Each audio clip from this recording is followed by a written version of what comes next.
दोस्तों, आज हम बात करेंगे एक बहुत ही रोचक कहानी खाटू श्याम भगवान की। जब पांडव वनवास काट रहे थे तभी उनकी मुलाकात हिडिंबा नाम की राक्षसी से हुई। ये भीम को पति रूप में प्राप्त करना चाहती थी। माता कुंती की आज्ञा से भीम और हिडिंबा का विवाह हुआ, जिससे घटोत्कच का जन्म हुआ।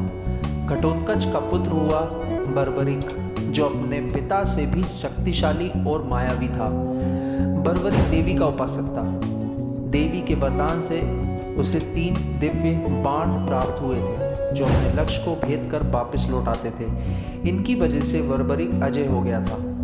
महाभारत के युद्ध के दौरान बर्बरिक युद्ध देखने के इरादे से कुरुक्षेत्र आ रहा था। श्री कृष्ण जानते थे कि अगर बर्बरिक युद्ध में शामिल हुआ तो परिणाम पांडवों के विरुद्ध होगा।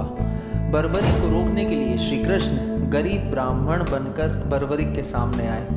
अनजान बनते हुए श्री कृष्ण ने बर्बरिक से पूछा कि तुम कौन हो और कुरुक्षेत्र क्यों जा रहे हो। जवाब में बर्बरिक ने बताया कि वह एक दानी योद्धा है, जो अपने एक बाण से ही महाभारत युद्ध का निर्णय कर सकता है। श्री कृष्ण ने उसकी परीक्षा लेनी चाहिए और उससे कहा कि चलो ठीक है, एक काम करो, ये पीपल का पेड़ है, इसमें जितनी भी पत्तियां हैं उसको एक बाण से को छेद के बताओ। उन्होंने चालाकी से एक पत्ता अपने पैर के नीचे रख लिया।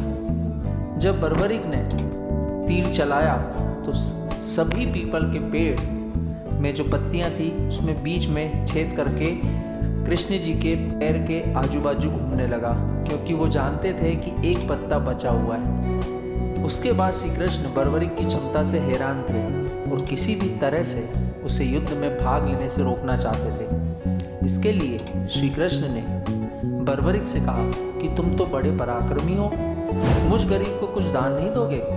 बर्बरिक ने जब दान मांगने के लिए कहा तो कृष्ण ने बर्बरिक से उसका शीश मांग लिया। बर्बरिक समझ गया कि ये ब्राह्मण कोई ऐसा वैसा ब्राह्मण नहीं, तो उन्होंने अपने परिचय देने को कहा। तब श्री कृष्ण ने अपना वास्तविक परिचय दिया तो बर्बरिक ने खुशी खुशी शीश दान देना स्वीकार कर लिया।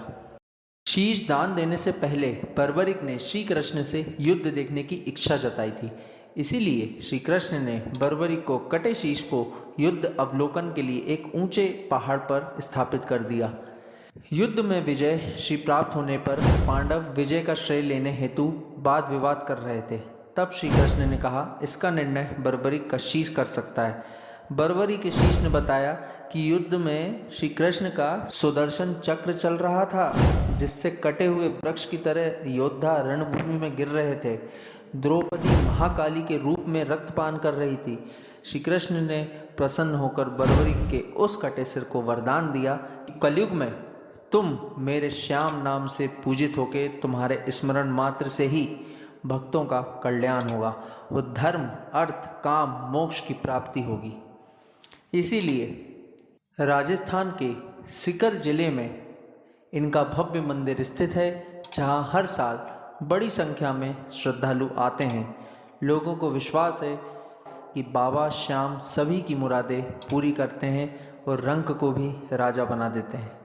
धन्यवाद। जय श्री कृष्णा।